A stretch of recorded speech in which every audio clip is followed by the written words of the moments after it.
Good afternoon and welcome back to the National Newspaper Publishers Association's annual summer convention. Of course, it is all virtual this year. We have a very special guest this afternoon. But before we bring on a special guest, just want to update everyone. Going on right now is the sentencing of the former Minnesota cop who pressed his knee on the neck of George Floyd for 9 minutes and 29 seconds. Just a few moments ago, George Floyd's young daughter, 7-year-old daughter, gave victim impact statement, and she said that she definitely misses her daddy. She says, I ask about him all the time. She says she wants to know why those mean people hurt my daddy. We used to have dinner every single night before he went to bed, and he used to help me brush my teeth. She said, I want to play with him. I want to have fun with him. I want to go on a plane ride with him. Heartbreaking testimony, a victim impact statement going on right now in a Minneapolis courtroom. We will keep you updated, and we also expected to hear from attorney Benjamin Crump and the family of George Floyd at some point today. But right now, let us introduce to you our special guest. He was born in Kansas City, Missouri, and at the age of 3, they say, is when he started really entertaining people, impersonating relatives, dancing, and just making people laugh. Introducing Mr. Columbus Short.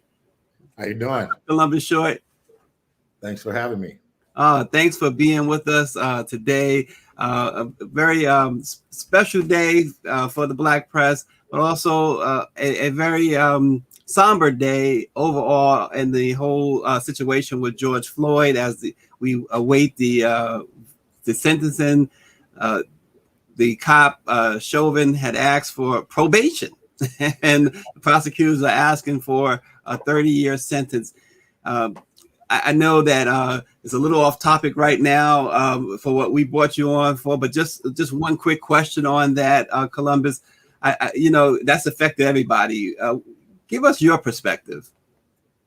Oh, I think my perspective kind of echoes the sentiment of our whole community as a whole, but our history as well. It really upset me that day when we saw the video, when we all saw that video, as a Black man, as a Black father. And, I was just praying that whole time, like, this guy's got to go to prison. It was first, are they going to even charge him with anything? And then, I didn't miss one day of the trial, and to see, I was getting a little worried there, and all of the things that they did to disparage George Floyd, whoever he was as a man, or the choices he made as a man, didn't incite this situation.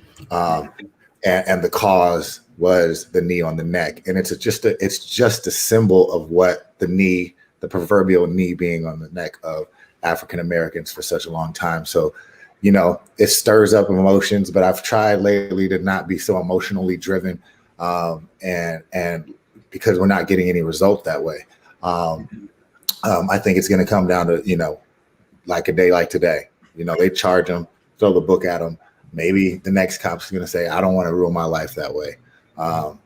Is this Black life? Does it matter, me hurting this Black life, that important for my freedom? And then it'll start there, because obviously we need to get past being Black lives and get to the point of treating humans with dignity and respect, that we are deserved, and it's a right to just live, to breathe. So that's where I'm at with it. Yeah, and one other thing I want to ask you too, before we really get into the reason why you're here today, the reason why we asked you here today. You also, you're known for your choreography, especially the In the Zone tour with Britney Spears, and we've seen what's been going on with her. We saw her emotional plea just yesterday. Yeah. Any thoughts on Britney? When you work with Britney, what did you find about Britney that you felt was really endearing, if you will? the soul of just a good-hearted young girl, you know, in a world that is controlled by the people around her. And I saw, you know, that she loved what she was doing, but hated the machine. And, you know, she was even trying to fight for control in the way that she could back then. And I think it showed me a lot being behind that, like not knowing I was going to, you know, be Columbus Short one day, but seeing, you know, the paparazzi and the constant onslaught and her inability to have any anonymity or go anywhere like a normal human being, just to a movie, just to, you know, just to a coffee shop without it being a headline or a fiasco. You know, so her plea, I hope that it brings her healing to tell that truth. And you know, and at the end of the day, you know, it goes to the fact of nobody should dictate or control what a woman does with her body, especially. So I think that resonated. And, you know, I'm praying for her. I'm praying for the real ones around her. I believe that she's going to be able to pull through, and she's going to, you know, finally find her peace and find her freedom, and be able to go and live a healthy life mentally, physically, spiritually, and all of the above. Yeah, absolutely. Columbus, one of the interesting things about you is so much interesting about you. You've had already such a great career. But one of the things I found interesting is, and this doesn't happen in Hollywood every day, but you were offered a role on Scandal without even auditioning. How did that happen? I'm not sure. I mean, I got the call. I wasn't in the place in my career where I wanted to do TV. You know, my agents had to convince me to take the meeting, and out of respect for who the meeting was with, Shonda, I took the meeting. You know, I read the script and I was like, okay, she had me at hello with the script. It was great. And yeah, it just kind of went from that. I think Shonda, she keeps her finger on the pulse. She knows who she wants.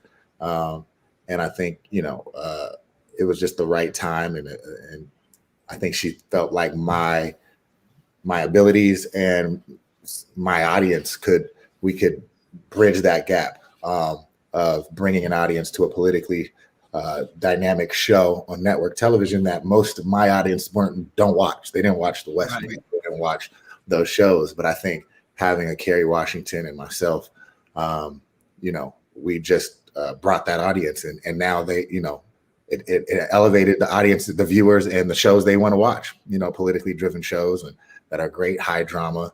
And I think that was the intention, if I could be wrong.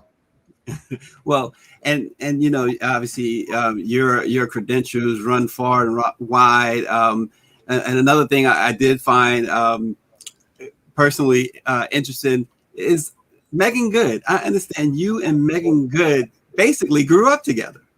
Yeah, our families were very close. You know, neighbors, and you know, we were out there in Canyon Country, and Canyon Country is like Santa Clarita in California. It's like predominantly, you know, white. Right. Yeah. Especially then, it was newly developed land out there in the canyons by Magic Mountain, if any of the people know where that is. And so, you know, the Black families kind of stuck together, and yeah, it's just interesting how it all, you know, came full circle. And so tell us about short stories. Your recent book, you know, it's so interesting. The title itself, hey, Columbus short stories. Tell us about that. It was literally one of those things, you know, where I have felt that, you know, for a long time, and it was purposeful. I just wanted my work to speak. I didn't want anybody to know about my personal life, or it's kind of very, very private person, still am. And, you know, when things kind of came off the rails, there was just a lot of misnomers, you know, out there. And it felt like, you know, even in my career, I didn't feel like, you know, I was getting the press for the work. So it was just, you know, it was just interesting how, you know, how headlines my name became clickable related to negative things. And, you know, I never fought it. I never, you know, I didn't really know how to. So I was like, you know, let me put something on paper for myself to heal, to set the record straight, and let me let people in for once, and then maybe they can understand that I'm a human just like everybody else, fallible, bound to make mistakes, but that I didn't just show up on the scene, with some abs and a smile and thought, like the work that it took to get to where I was, and how I fought to just get back to this point right here, to get back to one. Yeah, and you've again the success. You got served War of the Worlds. I'm sorry, Save the Last Dance. Go on with even ER. What was that like? I know Stomp the Yard gets a lot of attention, and maybe you can kind of tell us a little bit more about Stomp the Yard first, because you talk to anybody and they'll tell you about the DJ in Stomp the Yard. Well, Stomp the Yard is the movie that kind of catapulted my career, put my career on a specific trajectory. But the ERs and the War of the Worlds and the You Got Served, that was just a young actor, dancer, making his way through to, and a lot of actors, they just do those roles, the guest stars on, series, but you don't know their name, and it's, they're not getting shots to be leads in movies. So it was a really amazing opportunity that I took really serious. And it was life-changing. Yeah. And when you went into Stomp the Yard, did you think, A, as you just said, it was going to be life-changing, and B, did you think it was going to be as successful as it wound up being? Yes and yes. Well, great. It was going to be life-changing. That's why I took it so seriously, not just on the craft of my acting, but my body and the dancing. I wanted to make sure that I told the story authentically, and I knew that it was going to speak to a generation. I knew what we were doing was special. I think everybody, from the director to the producers, Will Packer, shout out to Sylvan White, who directed it, to all the dancers that were in the movie, and the cast, that we all knew we were embarking on a special journey that was going to be a classic. And so we wanted to do it right. Yeah, absolutely. And you did just that. You did it right. That's for sure. And tell us now, you've also done, you've done commercials, right? You've worked on campaigns like Nike and Pizza Hut and even Mountain Dew. What's the difference? You do the commercials, you do television, movies. Are there different sets of challenges there? I mean, on the latter, the commercials go back. It's like the ERs. It's like you're on a rat race, right? You go on auditions. You're not picking and choosing jobs. They're picking you, right? You just go up, show up. Doesn't matter what the job is, and hope you get it so you can eat, right? So you can build a resume, and then at a certain point, you begin to have the ability to carve out your career, to say no to things because you're getting offers, right? You carve the career out that you want, which was very uncomfortable for me when that first started happening, because I was just used to anytime you get an offer, you're never getting an offer. You're just auditioning in hopes to get the job. But once, you start getting offers, if the project didn't seem to fit the trajectory, how do you say no? It was uncomfortable at first. And then, you get used to kind of controlling your own destiny, I guess you would say. Right. I saw an interview a few months back with Terry Vaughn. She played Levita Alizé Jenkins on the Steve Harvey show. Yeah. And she said something that I thought was so striking. She said, she's hustling to all these auditions, and it seems like every time she auditioned for something, Nia Long was walking out the door, had auditioned ahead of her. She says, after a while, I just knew I wasn't going to get the job, but she got the Steve Harvey job. And she talked about how life-changing that was and how she wasn't prepared for how life-changing that job was going to be. She says they told her going in, and that was the challenge too, Columbus. She said going in, before she went into the audition, they told her how much she would make. And she said for her, she says that was going to totally change her life. How much pressure is that? That is pressure. But the thing about it is that I always tried to keep in perspective was, I'm not doing it for the money. The money came, right? When you do good work, the money comes. But it's a great feeling to know, like, oh, I get to do what I love and be comfortable financially, which also comes with its challenges. Like, you're working that hard, something's got to get sacrificed, right? It's not like you get to have it all. So something has to be sacrificed, and usually it is time with your family. You're working more than you're not, and the bank account reflects that. But missing out on things, missing out on games with your kids, or just the small things. So nothing comes without sacrifice, but you do it in the end, hoping you are setting up a legacy that could be lasting for your family in the long run.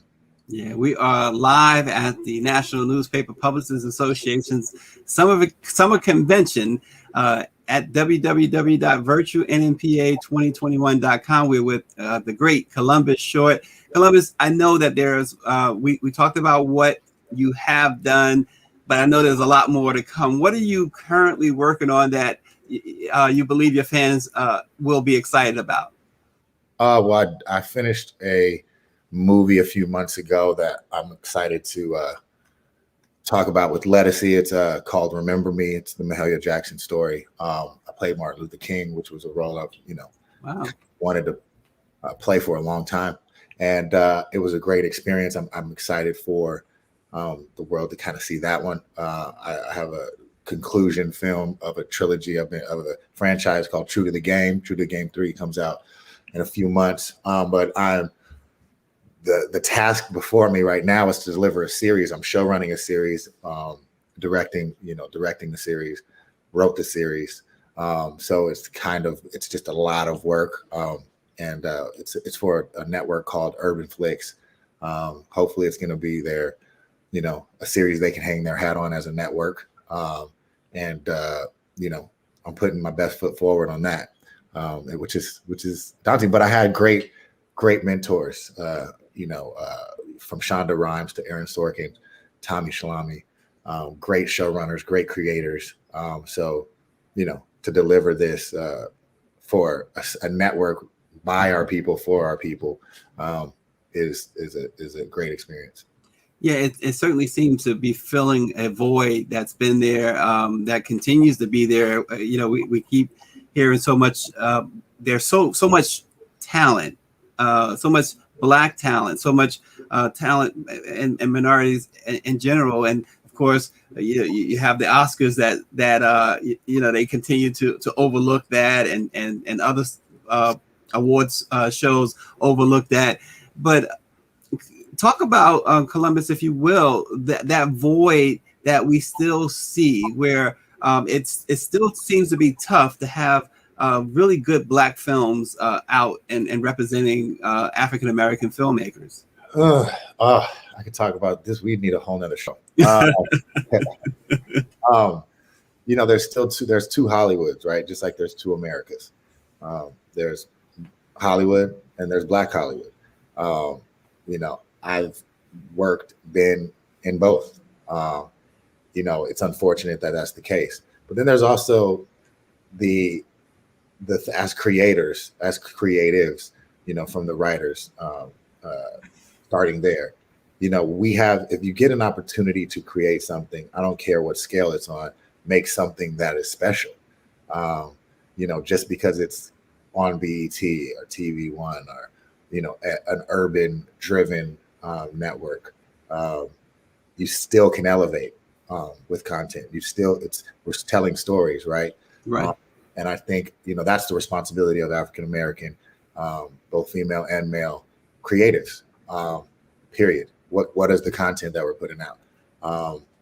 And I think the ones that have become successful is what, the executives on the other side think we want to see, think that that's what our audience wants to see. But I can use Shonda again as an example. She didn't give the audience what they thought they wanted to see. She gave them what they needed to see. Mm-hmm. And it educated them and created a new palette for them, as consumers, right? As viewers of television. And I think we could do that across the board. And all our, you can give people money, but you can't give them taste, right? So it's about what you do with what you got. Yeah, absolutely. And you mentioned Shonda Rhimes. Is there someone that you haven't worked with yet that you would love to work with or looking forward to working with? Denzel. That came easy. that was right away. You know, as a filmmaker and as an actor, you know, he's the bar. So, you know, to work with, you know, him would be, yeah, I'd be good. That's a bucket list done. Well, yeah, when you said Denzel, I was hoping you gave me somebody else that I could say, well, why? When you said Denzel, there's no need to ask why. There you go. And you know, you're directing, as you said, show running. Is the mindset different there than when you're in front of the camera or behind the camera? Oh yeah, I mean it's a whole. Some days I'm like, oh, it's great to just be the actor, you know, show up to work, get in your trailer, sit back, get your hair, makeup done, and show up to set when they're ready to roll the cameras. And it's a completely different thing when, you know, you're running it all. And it makes me have a new respect for time and the importance of time. Because, you know, some actors come to set, and I was guilty of it, and you're not thinking about everybody else. You're not thinking about the man hours that are getting put in to set up the camp, set up the set, and, you know, bring the trucks to the location, and, you know, set up, you know, the lights, and, you know, all of the things that go on just to get your 30 seconds of camera time or whatever it may be, you know, for that day. And to see it on the other side, it's like, man, just newfound respect. Yeah. In Columbus, we had a great conversation with Stephanie Mills right here at the NMPA convention, the Black Presses convention. And she mentioned something that I thought was very interesting about keeping, being real, keeping within yourself when you become a celebrity, and how many just lose it. How do you stay grounded? Well, I never wanted to be a celebrity. You know, the celebrity comes because your name or your face gets recognized based on your body of work. Because being a celebrity, you don't have to be talented to be a celebrity. You don't have to have any gifts. You could just, you know. Well, we now see that in the age of social media, don't we? Right. It was always about sharing my gifts with the world. But all of this stuff that comes with it, it's tough, you know, but I liken it back to like my football coaches used to always say, like, don't believe your own press clippings, you know, good or bad. You just focus, keep your head down, do the work, keep your ears peeled back and focus. You know what I mean? And that's how I stay grounded and keep pushing through. Yeah. And you mentioned too that it's not about the money. We talked a little bit about the awards. Is it really just for self-fulfillment? What part? The money or the awards? No, the work. The work. It's about self-fulfillment, but, you know, when you are a real creative, creating is how you breathe. Creating is how you feel productive, how you feel accomplished, and creating something to be proud of. You know, that's more gratifying than anything else. And I think that the accolades or the praise, or knowing that you did something and it's received in a positive light, that your work touched or moved somebody in some kind of way, that's the payment. You know, that's the gratification. And so, yeah, there is a self-fulfillment, but I think there's a selflessness in the act of creating, because you're not creating for it to just sit for it, you just to watch it at your house by yourself. You don't paint, you know, for painting. Basquiat wasn't painting just to have paintings, you know, he wanted to share them with the world. And so there's that selflessness in that. But the reward in the end is I guess, self-gratifying. Yeah. And I want to go back to short stories, the book, the recently released book by Columbus Short. People can get it, I'm sure, at Amazon and BarnesandNobles.com as well. When you sat down to do that, a lot of writers say, especially when they're writing about themselves, it's cathartic. Very much. That's the word. That's the word right there. very cathartic. Some stuff it was like, oh, I don't feel like digging here. We're gonna leave this dirt untouched. But you have to excavate the ugly bones sometimes, to deal with it, to deal with, where you've been, where you are, and where you're going. And the book doing that process was definitely that. Well, did you ever get to a point when you were writing the book and say, you know what, maybe I shouldn't put this in? Yeah, there was that a lot of times. And my editor would always be like, Columbus, this is you can't take that out because this is what we want. This is what they want. No, you can't tailor the truth, just tell it. And it's like sharing, but sharing with the world, a big group session that I put down on the paper, and the response has been great. Just the thank you for sharing, and oh, I've been there, or I understand this, or this speaks to me in this way, and maybe people could see themselves, or their kids, or their brother, or their uncles, or their nephews in my story. That's the gratification part. Yeah, and how careful do you have to tread? We talked about being a celebrity, being a target. Being a celebrity is being a target. Being a legitimate celebrity is being a target. How careful do you find yourself, not just with writing a book, but with just about anything? Do you feel like you have to tread even more lightly? You have to be, when you have a platform where you can say whatever we want now, right? But you can't. Realizing that your opinion, just because you are a celebrity, your opinion doesn't really matter. So it's not doesn't matter. It's not always necessary. And being responsible, it's like being in a political office. You have to be responsible about what you say, where you are, how you conduct yourself. And that's the legacy that you're leaving. How did you conduct yourself as a person with a platform? There's a lot of people with no voice that want to be heard. Maybe when you speak, make sure you speak in something that's going to speak for more than just yourself. Yeah, we had Brown Mark, the guitarist for Prince, on a couple of months ago, and he said that his son actually was in, I think 12th grade. He was 17, 18 years old.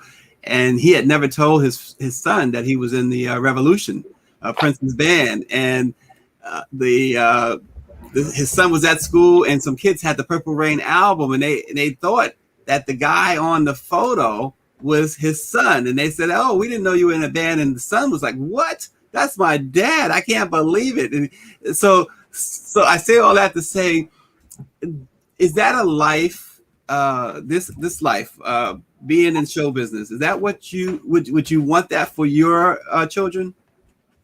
No, but no, but you can't. I can't tell them what they can do, and it's like I wanted my son to do whatever he wants. My oldest son, but he's going to SC in September, and to be a filmmaker. That's what he wants to do. And I didn't, it wasn't something I coaxed, but it wasn't anything that I deterred either. But, when he was younger, he was so cute.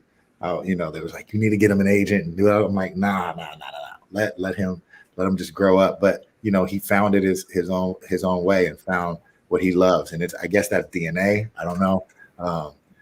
But if I had my choice, no. But, coming in, I'm going to support him all the way.